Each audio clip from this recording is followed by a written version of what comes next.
સુરતની જાણકારી કે જ્યાં 21 વર્ષ પહેલાની હત્યાની ઘટનામાં હવે આરોપીની ધરપકડ થઈ છે। 2003 ઉધના વિસ્તારમાં હત્યા બાદ આરોપી ફરાર હતો।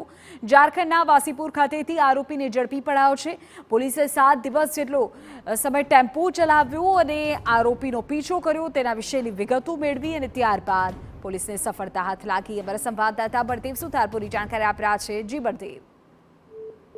સુરત પોલીસ કમિશનર તરફથી છેલ્લા ઘણા સમયથી એક અભિયાન શરૂ કરવામાં આવ્યું છે કે અલગ અલગ સુરત શહેરની અંદર વર્ષો પહેલા જે ગુનાઓ જે બન્યા છે અને તેના જે આરોપીઓ જે પકડાયા નથી તે આરોપીઓને શોધખોળ કરી અને તેમને ધરપકડ કરવામાં આવે તે માટેની જે સૂચના કરી હતી તે આધારે સુરત પીસીબીની અને એસઓજીની ટીમ દ્વારા સતત અલગ અલગ જે આરોપીઓ વર્ષો જૂના જે આરોપીઓ ભાગતા પડતા છે તેમને પકડવા માટે જે તજવીજ હાથ ધરી છે, ત્યારે સુરત પીસીબીના જે કોન્સ્ટેબલ છે તેમને માહિતી મળી હતી કે 21 વર્ષ પહેલા જે આરોપી હતો જે ઉધના વિસ્તારની અંદર એક યુવકની જે હત્યા જે કહી શકાય વેશ પલટો કરી અને જે ફરતો હતો તે માહિતીના આધારે જે હિસ્ટ્રી ચીટર જે કહી શકાય છે તે આરોપીને સુરત પીસીબી પોલીસે જે ઝડપી પાડ્યો છે। મોહમ્મદ ઉર્ફે અમર અબ્દુલ રશીદ અંસારીને જે ઝડપી પાડી અને ઘાતકી હત્યા કરી સહિતના અનેક ગુનાઓમાં પોતે સંડોવાયેલો હતો।